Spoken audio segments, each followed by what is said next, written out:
Good evening and welcome to week 6. This week we're going to be talking about leadership.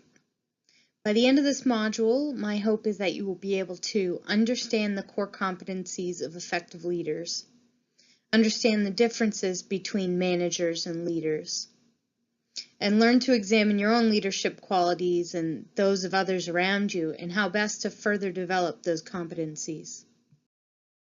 Let's go through a quote on leadership from one of the readings this week.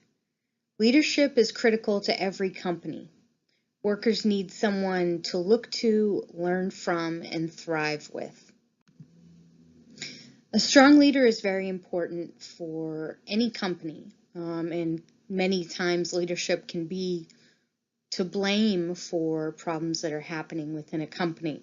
I think with the cases that we're using for our capstone, we'll find leadership is where there was probably a lot of weakness and where there needed to be a lot more development.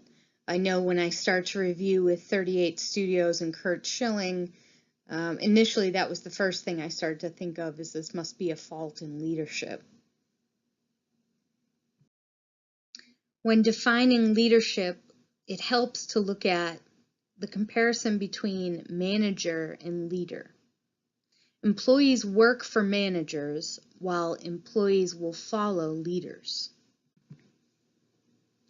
While a manager will oversee the current process well and mostly deals transactionally, a leader looks to innovate and make changes, especially when it's going to improve things.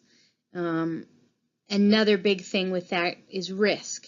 A leader will welcome risk, especially if it's going to improve the company, while a manager wants to maintain that status quo and is not as comfortable with risks and change. While a manager deals with things in a reactionary way, a leader looks to be proactive, sees problems as opportunities, and can be patient in understanding that it takes time for changes to go through. The graph I've put on this slide comes from one of our readings from this week from the Harvard Business Review. So what this is a poll of 195 global leaders that were asked to rate. There were 74 qualities given, and to rate top 10 leadership competencies. And these are grouped into 5 different themes. So they're grouped into strong ethics and safety, self-organizing, efficient learning, nurtures growth, and connection and belonging. I think many of these come up and aren't a surprise when we think about that these would be what you'd have in mind for leaders. The most important being has a high ethical and moral standard.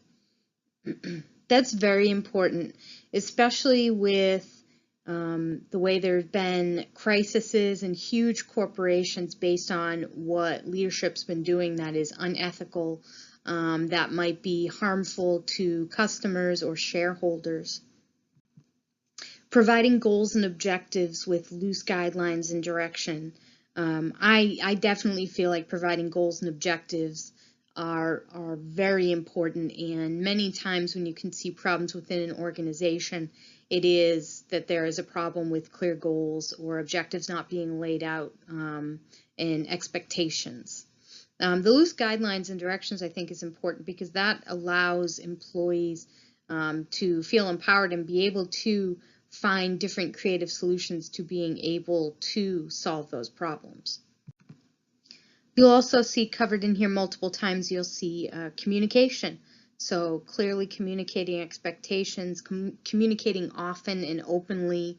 Both of these are very important, especially in making sure that everybody understands the goals and that if problems arise, that those are being dealt with right away.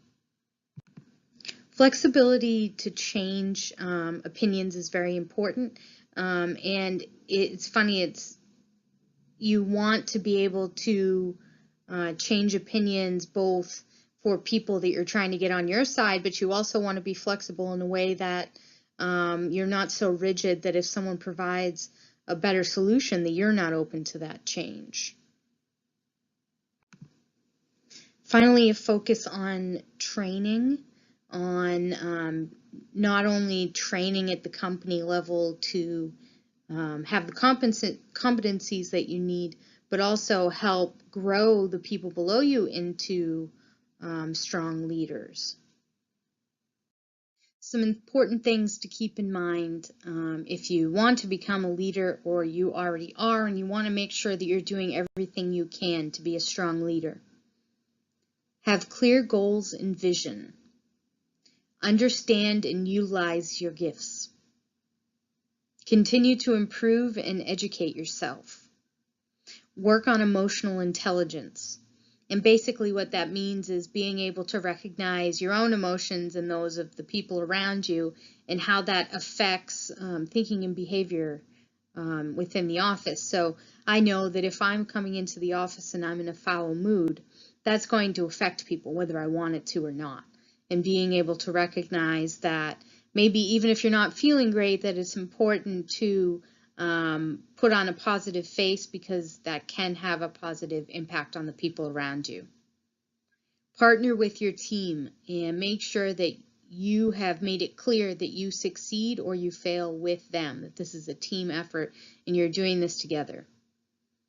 Creating and maintaining trust, which can be very difficult, but as long as you are making sure that you're always practicing the traits of a good leader, and keeping yourself in check and making sure that if there are problems that you're open to the feedback from your team, that can be very important in maintaining trust amongst your team.